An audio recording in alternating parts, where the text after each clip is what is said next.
Muy buenas tardes tengan todos ustedes a su programa Cultura contra Cultura. Nos encontramos aquí el elenco del programa. Nosotros somos Genaro Baldovinos, licenciado en Derecho, músico, guitarrista. Antonio Ramírez Lucatero, licenciado en Artes Visuales, profesor de artes y freelance. Y su servidor Edgar García Matías, licenciado en Psicología. Por motivos de fallas técnicas no habíamos podido permitirnos transmitir el programa por la radio, pero pueden encontrarnos a través de internet en la página de Facebook Cultura contra Cultura o directamente en el usuario de YouTube del mismo nombre. El motivo de este programa es ayudar a difundir la cultura en los jóvenes, adultos y público en general que esté interesado en el mundo del saber. Pero la cultura cuenta con un antagonista, la contracultura, que es un movimiento cultural más de pensamientos e ideologías contrarias o diferentes con respecto a los patrones y estándares culturales establecidos. Tanto la cultura como la contracultura son movimientos fuertemente cimentados y que son aceptados o no por distintos y variados sectores sociales. Usted como radioescucha tendrá la oportunidad de ver las dos caras de la moneda y discernir o elegir la que a usted mejor le convenga. Este programa tendrá siempre una postura neutral y meramente informativa, siendo nosotros un medio de difusión cultural, artístico, político, pero sobre todo social. Muy bien, y antes de continuar, quiero aprovechar para mandar un saludo a mi carnal, que así nos mencionamos entre nosotros, que somos hermanos de sangre. Se llama Marco Adán, que tiene su programa de radio por internet los miércoles durante las noches. Precisamente su programa se llama Amantes de la Noche. Ahí ya se quemarán su programa, quien lo quiere escuchar. Y para una amiga que también es compañera locutora de Paracho, llamada Brenda. Yo también quiero mandar un saludo a mi novia, que cumplió 19 años, entonces muchas felicidades, un beso y un abrazo. Y un saludo pues para todos nuestros radio escuchas, para todas las personas que nos han seguido en Facebook, todas las personas que nos han hecho el favor de darle play a este podcast, a su programa de radio. Así que sin más, y habiéndonos presentado y comentado de qué va esto, comenzamos el programa con la primera canción de la tarde. El tema es Gimme Shelter de los Rolling Stones. Sean ustedes bienvenidos.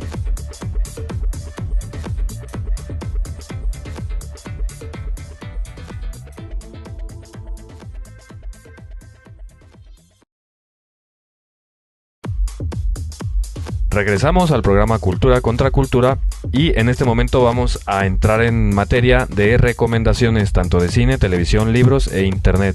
Y le cedo la palabra a mi compañero Edgar, que va a comenzar con las recomendaciones. Bien, en las recomendaciones de cine tenemos una película de la directora Mary Harron del año 2000. La película es American Psycho, protagonizada por Christian Bale, personaje que encarna a Batman en la nueva serie de Nolan. Esta película norteamericana de suspenso y terror relata la vida de Patrick Bateman, un exitoso hombre de negocios, asesino y caníbal. La historia se desarrolla alrededor de sus crímenes, desde la planeación y más que la planeación, la mentalidad del crimen y por supuesto la ejecución de los crímenes. Ah, sí, les voy a dar unos datos curiosos de esta película. Para haber sido estrenada en el año 2000, creo que se censuró en los cines de cadenas abiertas porque tiene unas escenas obviamente fuertes en cuestión de sexo, pero no solamente eso, sino el contexto general lo consideran algo fuerte y no recuerdo si la clasificación que le dieron fue R o que el R generalmente lo manejan en Estados Unidos a partir de los 18 en adelante, pero no me acuerdo si fue esa o fue otra clasificación que era para público de 21 años en adelante. Para estas fechas ya no es novedad, pero es muy buena. Y otro tip que les puedo dar es que lo interesante de esta película es cómo te cambia el final. Así que no se los vamos a decir, pero la intención de esto es que la vean. Bien, en televisión tenemos un programa polémico, Sirenas, Nuevas Evidencias, de Discovery Channel, que se transmitirá, habrá repeticiones claro, pero se transmitirá este domingo 22 de septiembre a las 10 p.m. Resulta pues que Discovery Channel ya había presentado bajo uno de sus canales un documental sobre la posible existencia de sirenas basadas en la teoría de que así como Darwin nos vino a explicar que venimos evolutivamente de los primates, pues este sería un primate acuático. Esa sería la teoría de la posible existencia de las sirenas. El único problema aquí es que a Discovery Channel, y esto se los comentamos para que lo tengan muy en cuenta, ya se le ha pillado en el intento de varios falsos documentales. Que esto del falso documental empezó como un género de películas, ¿no, Antonio?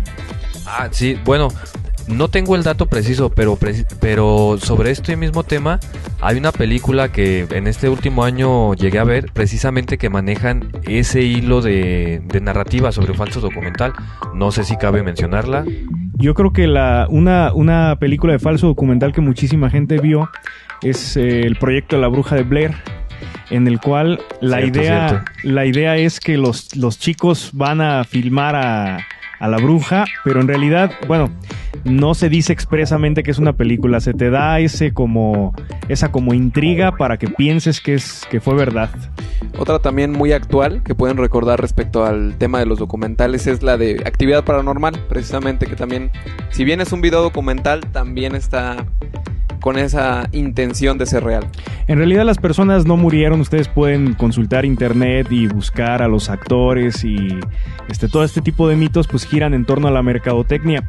Y aquí es donde viene la aclaración. Discovery Channel desgraciadamente estaba cayendo casi en eso, porque su prestigio, el prestigio que tenía para todos de ser un canal, un referente en ciencia, pues empieza a ser cuestionado, ya que hubo un documental sobre dragones que se hizo, sobre posibles pruebas de dragones. Ah, sí. Y después, cuestionados ellos por la confusión de la gente, tuvieron que aceptar y decir que el documental primero tenía un subtítulo que era Una leyenda hecha realidad. Y que eso básicamente quería decir que era un documental de cómo podría ser la existencia, cómo hubiera podido ser la existencia de dragones. Ahora, esta cuestión de las sirenas, viene la recomendación, pero ya lo dejaremos a criterio. Nada más, eso sí, Discovery Channel cada vez, desgraciadamente, entra más a ser un canal dudoso. Les vamos a hacer una breve reseña del libro Crimen y Castigo del autor Fedor Dostoyevsky.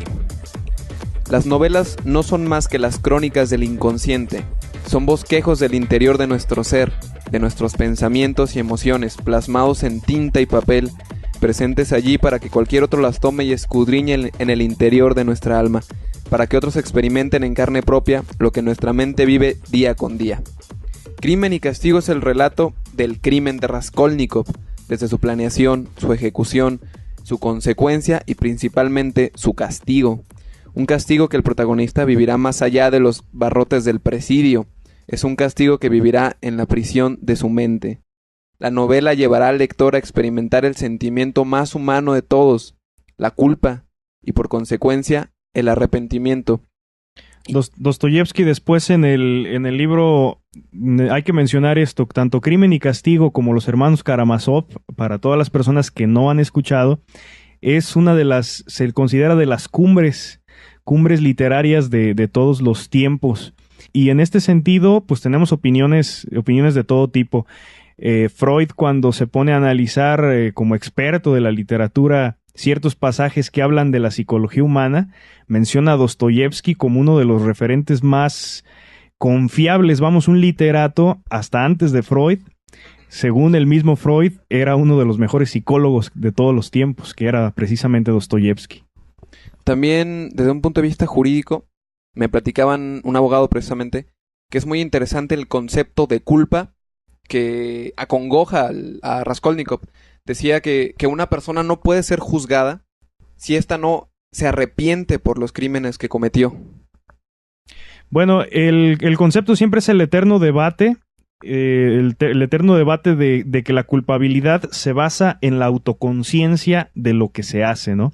En el índice de maldad, por ejemplo, que maneja el Dr. Stone en este programa de Discovery Channel, se basa el índice como haciendo una especie de denominador común entre la maldad del delito cometido y la concepción o la conciencia, mejor dicho, del mal que se hace con ello. En este caso, Raskolnikov, pues es en realidad una pobre criatura que vive las hostilidades de la Rusia zarista, del nihilismo que empezaba a caer en Moscú, en fin. Es en realidad víctima, es un criminal, pero un criminal que en realidad terminamos viéndolo como víctima y desde un punto de vista muy objetivo. Un criminal que se arrepiente de sus pecados. Así es, tiene un castigo a final de cuentas psicológico más fuerte que cualquier otro castigo que se pueda imaginar. Sí, también otra cosa es que él estaba en unas condiciones de vida muy precarias, es decir, sufría hambre, sufría miseria en todos los niveles. El crimen no solamente le iba a aclarar a él mismo su propia condición psicológica, sino también le iba a ayudar a sobrevivir, literalmente hablando, es decir, o sea, el pobre se estaba muriendo de hambre. En internet. Ok, para la recomendación de internet les tenemos la página www.psicoactiva.com, que es una página dedicada a contenidos relacionados a salud mental y pedagogía. Es una buena herramienta de consultoría y asesoría psicológica completamente gratuita. Además es muy famosa por su amplio contenido de test psicológicos, como por ejemplo de inteligencia y personalidad, que aquí Edgar nos podrá aclarar, pero seguramente este tipo de test nos pueden ayudar bastante para las personas que no pueden recurrir directamente con un psicólogo. Sí, recordemos que los psicométricos o test psicológicos son meramente herramientas informativas. En esta página se realizan solamente tests estandarizados, es decir, en base a ítems. No hay ni test para dibujar, ni mucho menos. Es muy interesante puesto que te facilitan todos los test a estudiantes de psicología o a psicólogos como tal. Les puede servir porque tiene muchos test precargados en la página que tú puedes descargar, es decir, los formatos ya están arriba y te pueden servir bastante en tus consultas.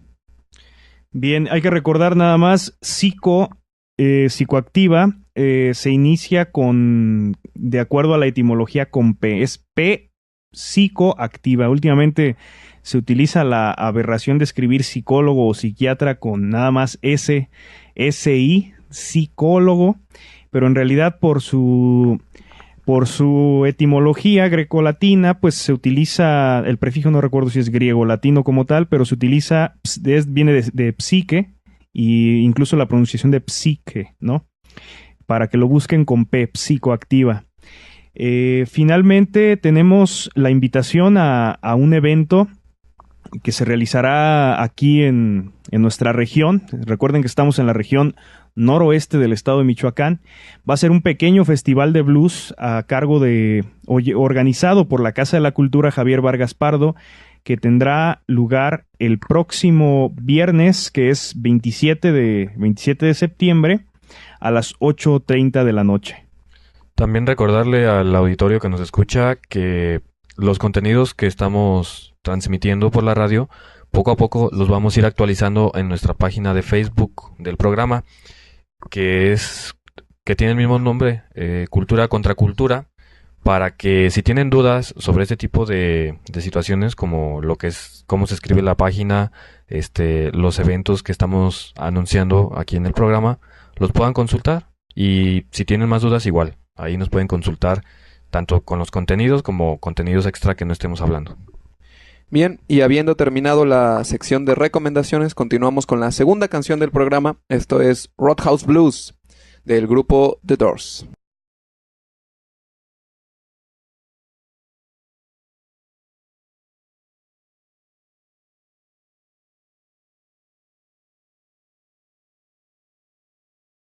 Volvemos a su programa de radio Cultura contra Cultura, y en este caso pues les vamos a hacer una pregunta a las chicas.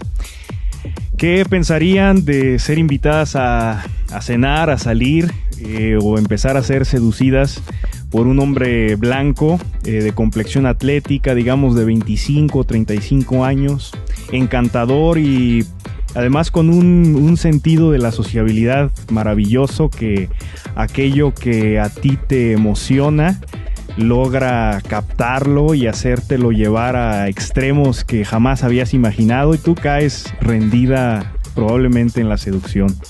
¿Cómo te suena esto? Esto es precisamente el perfil típico o el perfil prototípico del asesino serial que el FBI dio a conocer en alguna ocasión sobre las estadísticas de sus asesinos seriales en los Estados Unidos. Esto, desde luego, nos estamos refiriendo con esto que estamos hablando de los psicópatas, tema que va a seguir a continuación, pero antes tenemos la frase de la semana. Tomamos extrañas medicinas para mejorar nuestra salud, por lo que debemos tener extraños pensamientos para fortalecer la sabiduría. Brian W. Aldiss, escritor de ciencia ficción. Es la rebeldía la génesis de las ideas geniales, la irreverencia a lo establecido y la búsqueda de de una nueva manera de ver y hacer las cosas. Muchos caerán en el camino, quedándose como simples soñadores, o quizá porque sus ideas no tenían el fundamento suficiente. Pero todos aquellos hombres y mujeres que logren trascender en el mundo de las ideas y que además dejen huella en el mundo del saber, serán considerados brillantes. Ok, y entrando de lleno al tema de la semana, psicopatía, mitos y realidades. Y bueno, para no dejar pasar muchas cosas, lo principal es, ¿alguien de ustedes que me pueda aclarar qué es la psicopatía? Bien. La psicopatía, que literalmente significa enfermo de la mente, es una afección que caracteriza que las personas que la padecen se caracterizan por tener, entre otras cualidades, aplanamiento afectivo, es decir, no sienten emociones normales o emociones como el resto de los seres humanos. No hay empatía, esa capacidad de ponerte en los zapatos del otro, en las situaciones del otro. Un exceso de egocentrismo y narcisismo. Creo que con ese dato ya pasaste a denigrar a mucha gente que conocemos y que... No, de hecho, hasta con la presentación que hizo Genaro, yo creo que muchas chicas se van a quedar solteras próximamente. Es un asunto curioso, fíjate. Pareciera que fuera casi hasta evolutivo, que los psicópatas fueran guapos, generalmente, inteligentes, agradables, cosa que me parece bastante extraño, seductores, como mencionaba Genaro. Por supuesto, todo tiene un porqué, una razón de ser. Contrario a lo que se piensa, porque esto es un mito respecto a la psicopatía, se cree que su labia se desarrolla por razones evolutivas, para poder convivir o adaptarse a la sociedad. A mí me comentaba un psiquiatra que esto es una cuestión dimensional, es decir, es un conjunto de rasgos histriónicos, rasgos narcisistas y rasgos límite. No es que el psicópata esté más evolucionado que los demás, sino que al tener estas características de personalidad, se le facilita la interacción con los demás, se le facilita llamar la atención de los demás, se le facilita captar las emociones de los demás y reaccionar a ellas. Para precisarle a la gente, la psicopatía, bueno, es un trastorno que empezó a identificar por ahí el psiquiatra alemán Kurt Schneider, que de hecho tiene un libro que se llama Las personalidades psicopáticas. Parece ser que es de los primeros estudios al respecto. Y una de las cuestiones es ¿por qué la frialdad y hasta qué punto? La frialdad, desde el punto de vista del psicoanálisis freudiano, se desarrolla porque un sujeto, un niño, nace con determinadas cualidades genéticas, nace con determinadas cualidades psicológicas o las va apenas desarrollando y se enfrenta, puede tener una base biológica, pero se enfrenta a un mundo difícil, a un mundo de traumas, generalmente a padres muy violentos, abusos incluso sexuales, y como reacción o como compensación a esto se empieza a enfriar un poco la sensitividad hacia el mundo emocional, hacia el mundo externo. Y en este sentido hay que precisar que psicópatas los hay de dos tipos. Hay el psicópata que no es un asesino serial, porque en la tele nos han metido mucho que a todo asesino serial se le nombra psicópata, y en efecto lo es en la gran mayoría de los casos, pero existen muchísimos psicópatas que no son asesinos seriales, que son psicópatas, por así decirlo, normales o del día a día, que nos lo podemos encontrar en cualquier lado. Muy bien con este detalle. Y bueno, aquí quisiera exteriorizar una duda. Dado que ya tenemos las características, que ya el público escuchó las características, la duda ¿es posible que todos puedan desarrollar un grado de psicopatía? ¿Todas las personas en común? Bueno, es que también depende a qué te refieras con grado de psicopatía.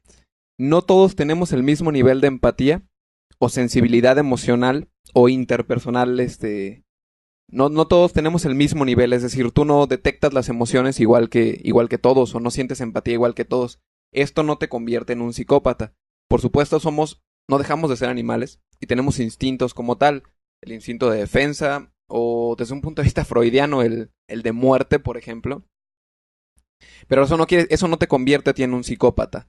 Que haya personas que puedan cometer un homicidio o que incluso lo hayan cometido no los convierte propiamente en psicópatas. Hay diferencias entre ser un psicópata y un sociópata.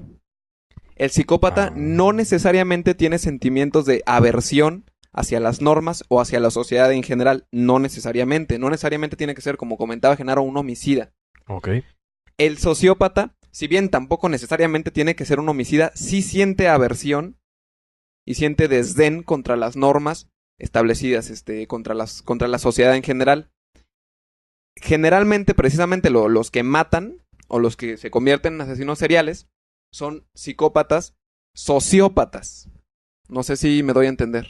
Sí, hay la diferencia. Tenemos que ver que existen psicópatas que no llegan a dañar a la sociedad, no llegan a cometer delitos, digamos, del orden común. Pero lo que sí, el psicópata, bueno, la frialdad le deja algo. Y es que a los que sí daña y emocionalmente y mucho es a los seres cercanos, a la pareja, a los padres, a los hijos. Y en este caso, para dar un poquito más de precisión acerca de qué caracteriza al psicópata, les voy a mencionar unas cuantas características claves del doctor Harvey Cleckley, en el cual, si bien da aproximadamente 20, hay unas que se destacan por ser, digamos, como más clave. En medicina le llaman a un síntoma que define la enfermedad finalmente, el síntoma patognomónico. Yo creo que estos serían los síntomas los signos.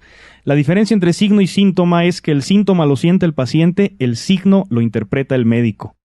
Y bueno, en las características, según el doctor Cleckley, dice dificultad para aprender de la experiencia. Generalmente el psicópata comete el mismo error una y otra vez. Hay un egocentrismo patológico e incapacidad para amar. Este es yo creo que lo más característico. Hay una pobreza generalizada en las principales relaciones afectivas, de nuevo las familiares. Insensibilidad en las relaciones interpersonales generales. Aquí se habla de que se cosifica, es decir, se vuelve cosa a la persona, se le ve como una cosa. Un objeto. Como una herramienta. Como un objeto que le va a ser útil para fines muy utilitarios, porque ni siquiera son fines emocionalmente. En este punto, entonces, no es meramente broma cuando manejan en los medios la típica situación de la novia psicópata. ¿O los celos psicópatas en cierta medida? Tiene cierta razón de ser, por supuesto. Los celos psicópatas, como lo mencionan en la tele, van de la mano del uso, ¿no? De simplemente tener a la persona o a la pareja como un objeto, como una herramienta que te va a facilitar, ya sea dinero, ciertas situaciones. El problema aquí es que en la relación de pareja siempre hay algo emocional.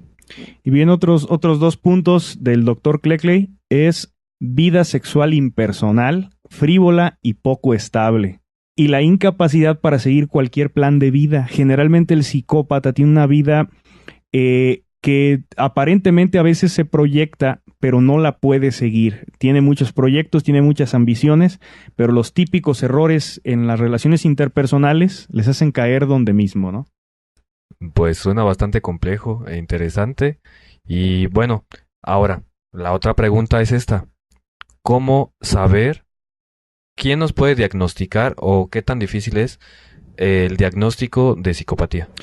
Bueno, yo en cuestión a este tema, los datos, ahora sí que aquí el autorizado en la materia es Edgar, los datos yo los obtuve de una charla previamente con mi señor padre, médico psiquiatra, y en primer lugar hay que ver que los mecanismos para desarrollar una psicopatía están presentes en todos, es decir, cualquier individuo, sobre todo en la etapa de la infancia temprana, está susceptible a poder padecerla.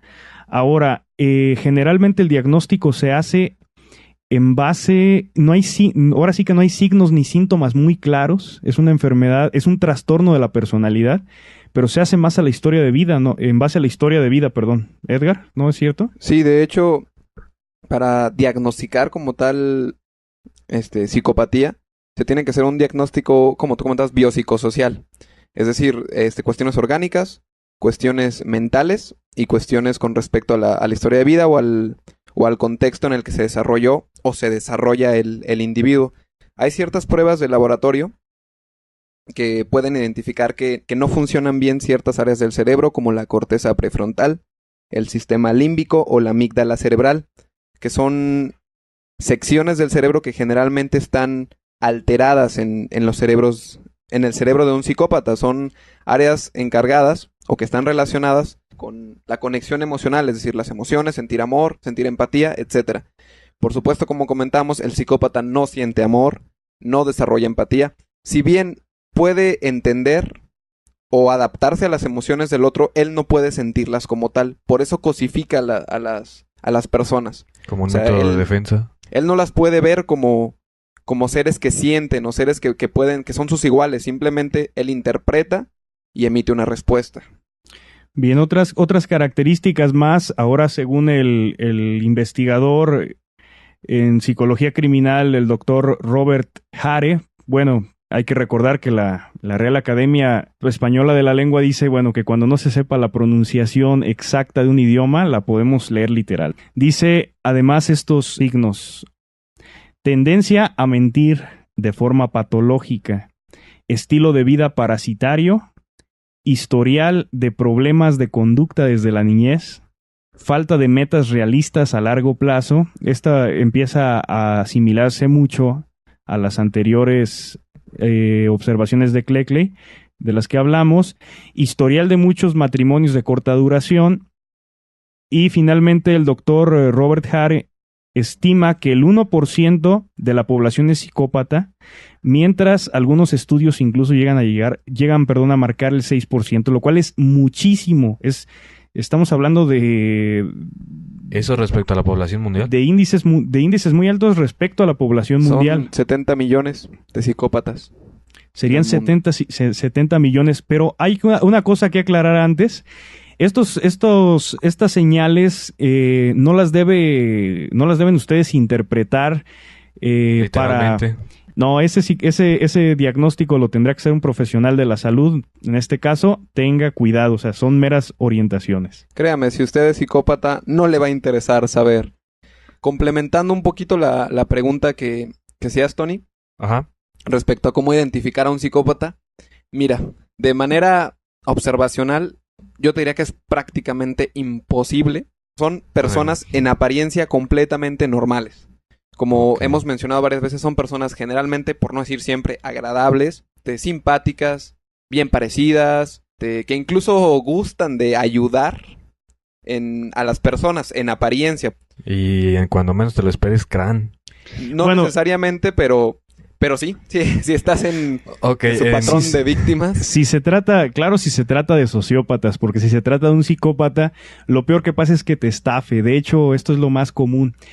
Es típico, lo típico es que las víctimas de los psicópatas no asesinos, es decir, de los psicópatas no sociópatas, valga la redundancia o la aclaración, pero se tiene que precisar, generalmente son neuróticos, muy susceptibles, personas que el psicópata viene justo a darles en la necesidad neurótica a estas personas, y lo típico es personas que fácilmente fueron estafadas por un tipo que viene estafando ciudad por ciudad y de repente da y te ofrece productos y la gran empresa y las ideas para que tú eches tu dinero.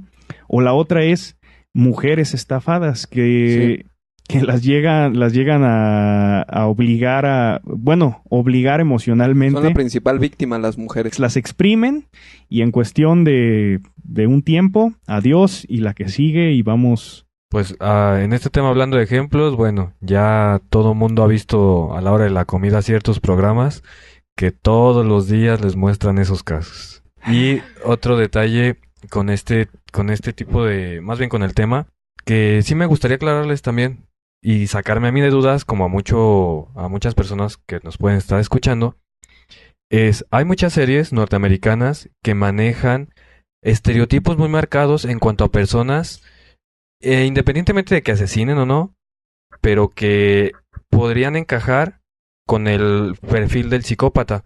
Sin embargo, me estoy dando cuenta que estas series norteamericanas, llámense, bueno, no sé si puedo mencionar nombres, en este caso puede ser CSI, puede ser Mentes Criminales, y otras tantas que seguramente la gente conoce y ha visto,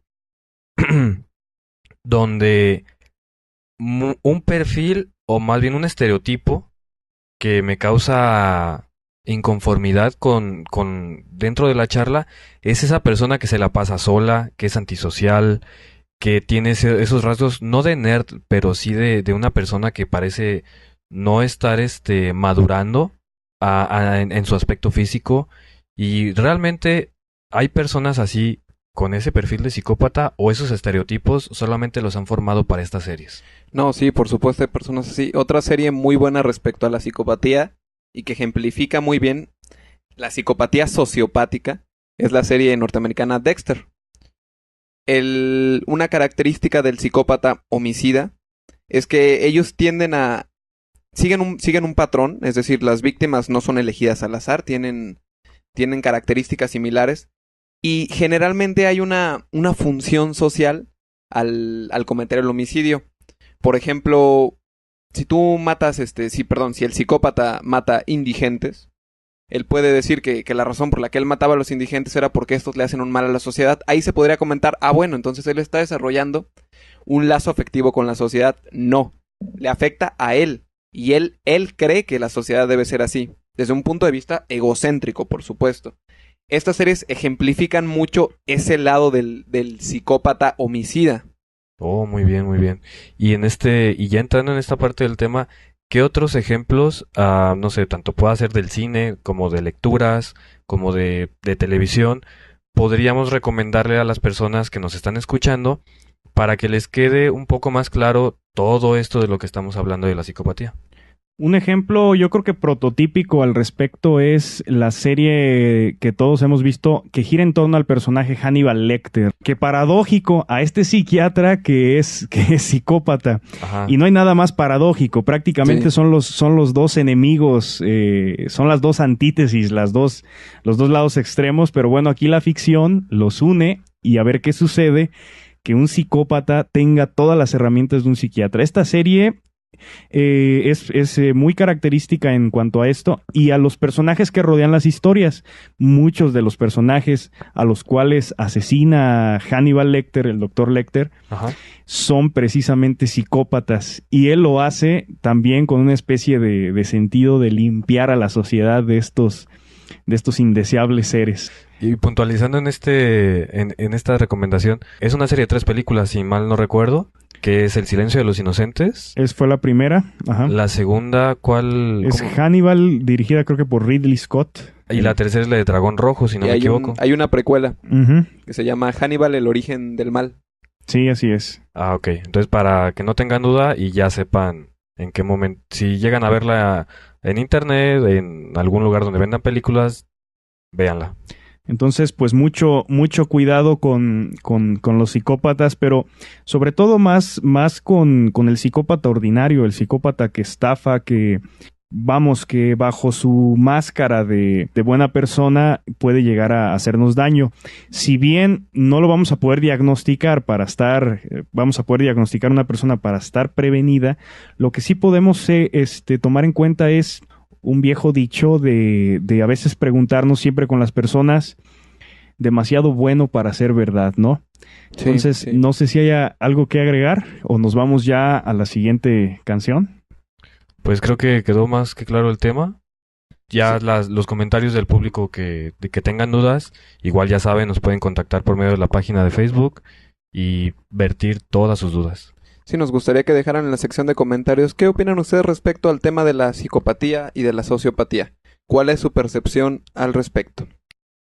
Una última cuestión. Si una ciudad como Los Reyes, que estamos pensando que tiene 70,000 habitantes, Antonio. Pues me parece que tiene más, porque esa... Bueno, es un dato viejo ya. Sí, ese número ya es un dato viejo que estaba en un letrero al entrar a la ciudad, pero realmente creo que tiene más de 10 años ese letrero. Pero bueno, si consideramos a Los Reyes, vamos a pensar en esos datos, 70,000 habitantes. Estamos considerando que aproximadamente existen 700 psicópatas. Existirían 700 psicópatas en esa población, ¿no? Si En es el activo. 1%.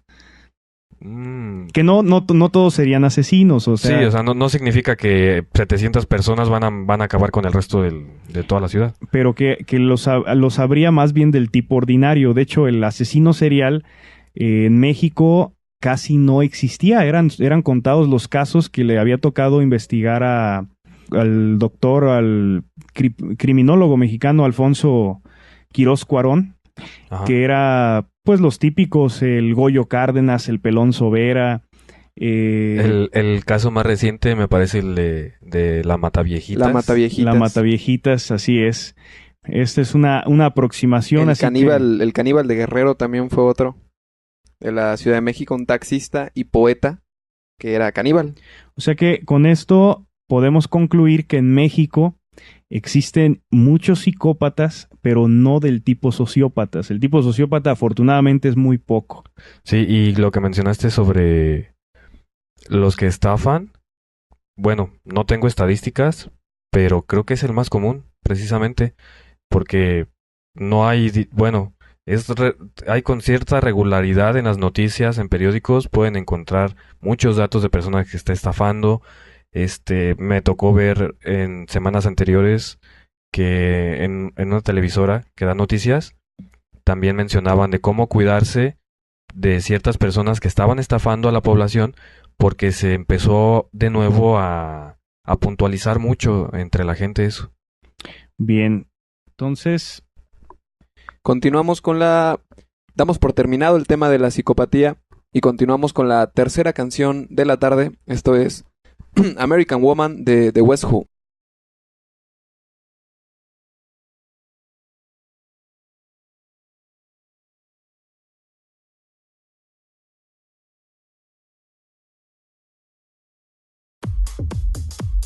Y regresamos a su programa Cultura contra Cultura. Regresamos con las efemérides culturales de la semana. Comenzamos. 16 de septiembre de 1980. Muere el psicólogo y epistemólogo suizo Jean Piaget, pedagogo también e importante investigador en la pseudopsiquiatría. El 17 de septiembre de 1964, en México se inaugura el majestuoso Museo Nacional de Antropología, que hay que recordar una cosa, México es la Ciudad de México en particular, es la capital mundial de los museos.